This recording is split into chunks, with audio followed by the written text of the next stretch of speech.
the Daily Guide. I'll start with the Chronicle. And the Chronicle always has a foreboding Bible verse at the bottom of the front page. So this one is Proverbs 18:17, which says, "In a lawsuit, the first to speak seems right until someone comes forward and cross-examines." Is that really in the Bible? What's the verse again? It says Proverbs chapter 18 verse 17. Okay, so let's do this too. Proverbs 18 verse 17. Okay. Yes. Proverbs 18. 17. Proverbs 18 verse 17. 18 verse 17. Okay, let's just check it. Now, it says, okay, this is the NIV version. Okay. "In a lawsuit, the first to speak seems right until someone comes forward and cross-examines." Wow. Let's take other versions for purposes of analysis. Okay. "The first to plead his case seems right until another comes and examines him also."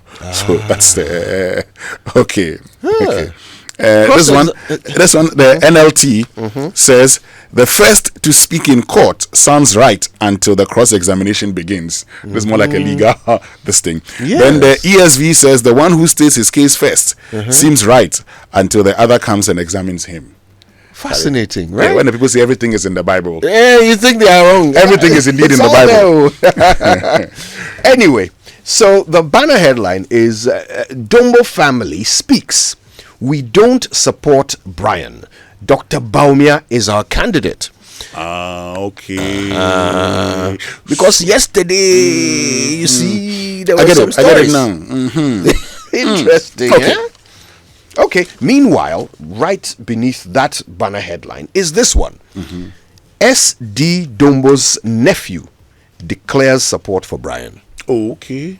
Hey, the family doesn't support Brian. Yes, but the nephew. The nephew, Yeah. supports Brian. Yes. Okay. Yes. Yeah.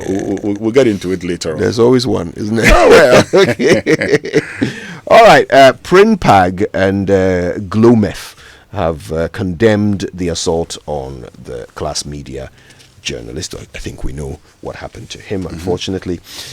1 year in office, Mahama touts economic stabilization. These are the stories on the front page of today's Chronicle. Great. And the Ghanaian Times, massive push needed to stimulate domestic private investment. That's Santehene. And public reactions to Constitution Day, Mahama 1 year. And President Mahama renews vows to Ghanaians, promises ethical leadership at all levels. And gridlock deepens at Kwame Nkrumah Interchange North Industrial Area. So, I've been telling you about that track. It's actually captured here. Whoa. So yes. So it's been there a while. Yes, they talk about that challenge. That is a terrible place for a truck to break down. Yeah. Anyway, the back page talks about engaging in constitution review process. NCC urges Ghanaians and consolidate gains so far. Arise Ghana tells president. Okay. Yes, they did an assessment. They called it an independent assessment of the president yesterday, and they're asking him to consolidate gains. All right. Okay. I have the Daily Guide. Banner headline: Samira cries foul over Baumia smear campaign, and it also says at the top, Ken is the leader Ghana wants, according to Na Toshi. There are pictures of both of them at the top of the front page. Also on the front page this morning, NDC's first year in office, Mahama pledges integrity, inclusive governance. Ofinso Samproso crash claims 10 lives, and 60 ministers promise has cost the NDC supporters jobs. That's according to Asiedu Nketia, as reported by the Daily Guide. Well, how does appointing 60 ministers cost them jobs? Because it's not 80 ministers. Okay, so 80 you have special assistants and all of that. Yes, drivers and yeah. Okay. Yes. I'll get to that shortly. We need to talk about that. The Insight, Mines Watch slams minority, says its criticism of Bar Rock risk undermining Ghana's gold reforms comes with a photograph of Kwame Owusu-Danso. What's the story saying again? It says that Mines Watch has slammed the minority, says the minority's criticism of Bar Rock risk undermining Ghana's gold reform. So Lands and Mines Watch Ghana, which is an advocacy group that pursues responsible mining practices and environmental sustenance, has warned that the undue critic of Bar Rock by the minority NPP risks undermining Ghana's gold reform agenda. According to the group, the licensing of Bar Rock Limited as an aggregator under the Gold Board scheme is in the right direction, describing recent claims by the minority caucus in Parliament as misleading. And so the watchdog, in a press statement issued in Accra yesterday by its executive director, Kwame Owusu-Danso, said, while parliamentary oversight remains vital to democratic accountability, the minority's approach to the issue has generated more heat than light. Yes. Okay. All right. U.S. invasion of Venezuela not based on narco-terrorism, Gamal Nasser Adam, and Ghana's future under Mahama promising, though challenges remain. That's according to Arise Ghana. And so that's some assessment of the John Mahama administration. Now, let's get into the online news review this morning. If you get onto myjoyonline.com this morning, the main story is about what we know about the facility holding Ken Ofori-Atta. Oh, yes. Ken Nanaya Kuntunkununku Ofori-Atta. I will tell you more. Kuntunkunizi, as he's known on the streets. And it says, another bus smuggling over 1,000 ammunitions to northern Ghana from Accra intercepted. This is problematic. Yes, it is. It is. This is truly troubling. It is, Kojo. It is. Because you have to understand, we are always told that it is spot checks that reveal these caches of arms. Spot checks. Yeah. It's not, we are not told that it's intelligence or anything. It's spot checks. So you have to ask, how many have gone through, without being spot checked? Exactly. That's true. Discipline, not politics, is powering Mahama's second coming, Franklin Kujo. IMF is real driver of Ghana's economic stability, not government. Genius, says Tia Kabiru Mahama, MP for Wale Wale. GPRTU says transport fares will be reviewed when operating costs ease.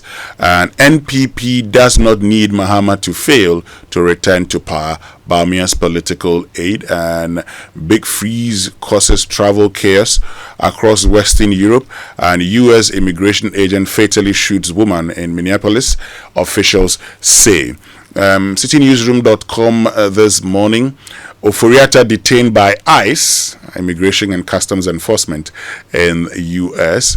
It says from plantain to tomato, how food prices drove Ghana's 12-month inflation decline.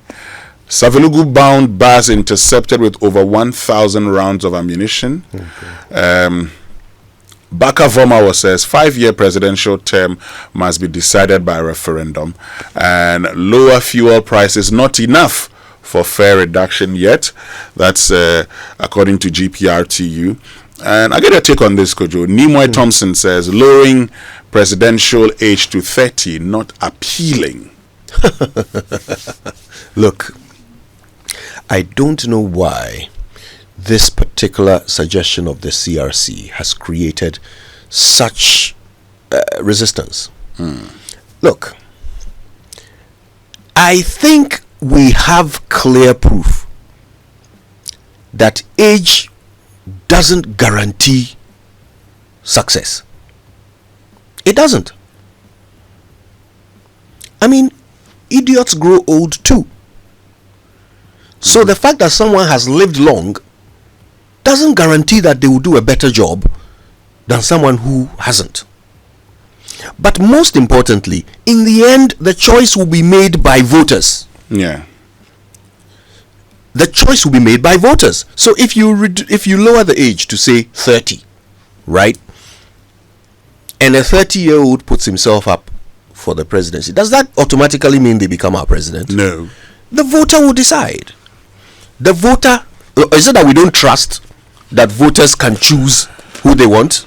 Is that what our problem is? So if the voter sees the 30-year-old on the ballot and says, I don't like this guy, they won't choose him. Is that what are we worried about? Okay, let's look at both sides of the debate. Okay. The fear is that sometimes you could have a very, and I mean it goes both ways. You could have a very, young person who may not be the best, but there's a lot of support among his young population, among the young population, and is voted into office. Yes. But that same too could go for an elderly person. So I think that, look, age, if the person qualifies, if the person is elected by his political party, or if the population says that person should lead us, then it is our problem. We decided that a person should lead us. We chose him, yes. That's it. I do not think that 40 years is a determinant of wisdom. At all. And I think we have proof that it isn't. I do not think that 40 Right. years should be a de facto determinant of wisdom. So that's something that I don't have a problem with.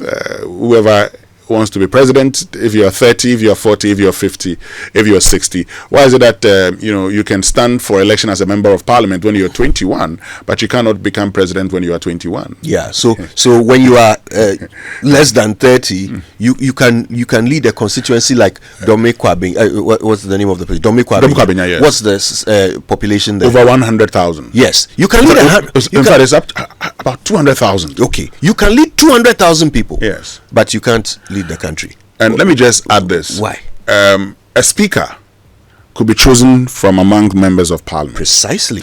Once you qualify as a member of parliament, you qualify to be speaker of parliament. Yes. In the current laws of this country, when the president and the vice president are both out of the jurisdiction, Number 3, the speaker should act as president.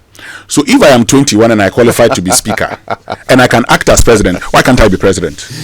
You see, look, we major in the minors.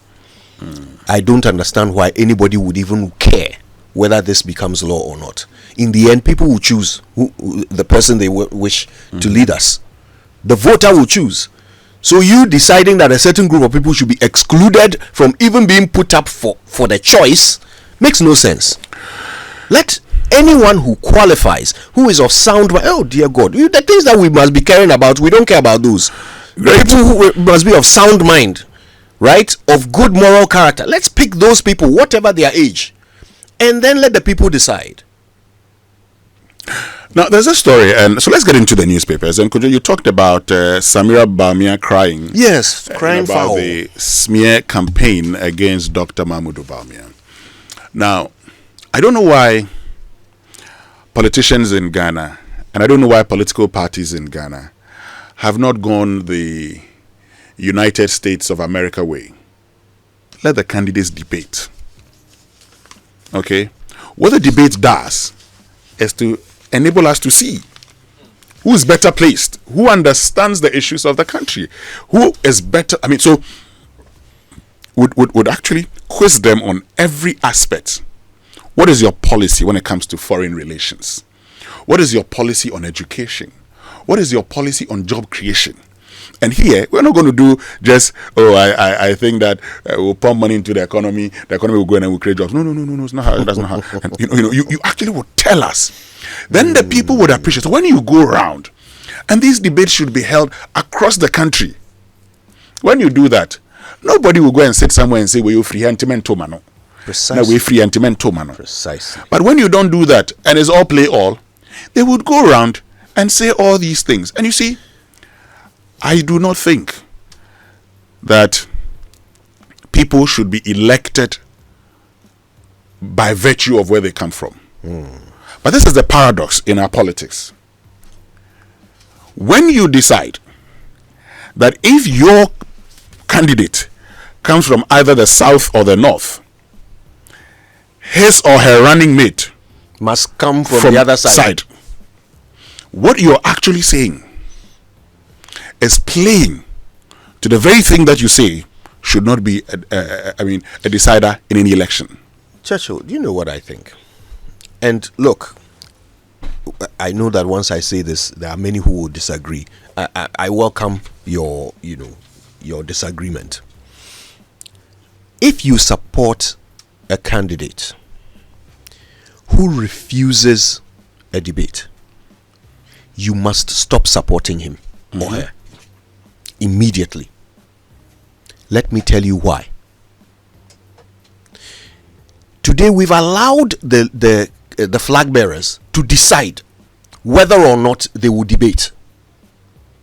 Right? In the past, it was par for the course. It was a thing. It had to be done. Now you hear them arguing. We don't like the organization that is doing the organizing the debate. We don't like the media house that will host the debate. We don't like this. We don't like that. They'll make all kinds of excuses to avoid coming to reveal the actual capacity that they have for leadership.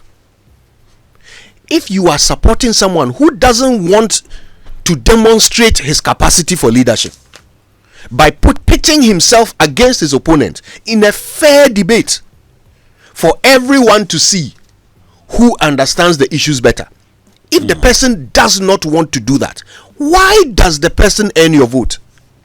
And you will see the followers actually defending it. Oh yeah, we won't debate.